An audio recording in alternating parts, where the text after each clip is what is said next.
ये खबर KR मंगलम university द्वारा प्रस्तुत की गई है। और राम टेम्पल डोनेशन के बारे में तो भी क्या अमित शाह का एहसान चढ़ा देंगे इस देश पर स्टेटमेंट देकर?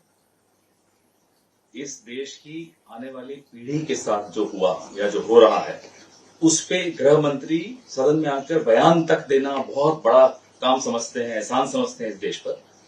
कोई भी बिल क्या इससे ज्यादा इंपॉर्टेंट हो सकता है?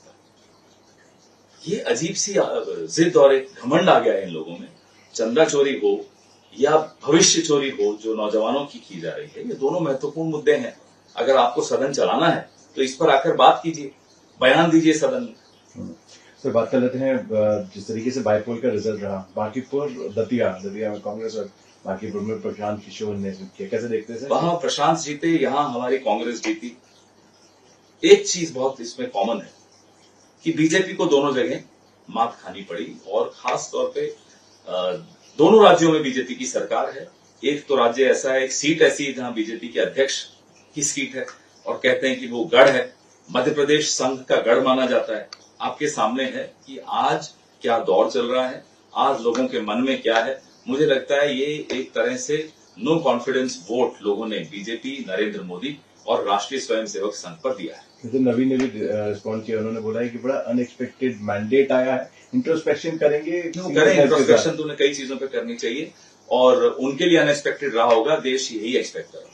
सर बात कर लेते हैं, यहाँ पे सीजेपी ने कहा है कि एक्सपेक्ट कर रहे हैं सेंटर और बीजेपी स्टेट से कि विड्रॉ करें जितनी भी FIRs हैं। जब से राहुल गांधी शुरू से इस बात की मांग कर रहे हैं कि आप बच्चों के खिलाफ एक तो आपने बर्बरतापूर्ण कार्रवाई की, उसके बाद आप उनके पीछे पड़ गए। ऑनलाइन उनकी ट्रोलिंग हो रही है, उनकी बच्चियों के चेहरे एक्सपोज किए जा रहे हैं, उनके एड्रेस एक्सपोज किए जा रहे हैं। पढ़े लिखे लोग जो IT सेल में वैसे कम होते हैं पढ़े लिखे लोग, लेकिन जो भी हैं वो ये सब कर रहे हैं। और प्रधानमंत्री आकर ढोंग करते हैं, 11 बजे रात को रील बनाते हैं कि साहब मैंने माफ कर दिया, माफी खुद मांगनी चाहिए। दिन भर उनकी IT सेल क्या कर रही है वो नहीं देखते। उनमें से कुछ लोगों को फॉलो भी करते हैं। सर पार्लियामेंट्री पैनल ने जेल किया है मेटा को। अब जिस तरीके से प्रधानमंत्री मोदी का जो पोस्ट हटाया है, प्रधानमंत्री एक नागरिक नहीं है। अगर कुछ चीज गलत करेंगे गलत ही मानी जाएगी। उन पर भी नियम कानून लागू होने चाहिए। सर आखिरी प्रश्न मेरा रहेगा सर, अभी संबित पात्रा ने भी प्रेस कॉन्फ्रेंस करी है। उन्होंने आरोप लगाया है कि 0R नहीं हो पा रहा है और ऑपोजिशन डिस्टर्ब कर रही है। संसद चलाने की जिम्मेदारी भारतीय जनता पार्टी की, सत्तारूढ़ दल की। बिल इंपॉर्टेंट हैं, उनसे भी ज्यादा इंपॉर्टेंट इस देश के बच्चों का भविष्य है। करोड़ों आस्थावान लोगों की आस्था के साथ आपने कुठाराघात किया, चोट की अयोध्या में, वह भी महत्वपूर्ण है। सर अगला प्रश्न ये रहेगा कि बोल रहे हैं कि सिलेक्टिव आउटरीच है, डबल स्टैंडर्ड है कांग्रेस पार्टी का। एक साइड पे राहुल जी बात कर रहे हैं स्टूडेंट के लिए, तो वहां पे प्रियंक खड़गे का भी स्टेटमेंट आ रहा है कि क्या लाठीचार्ज करेंगे तब जाके रिजाइन कर।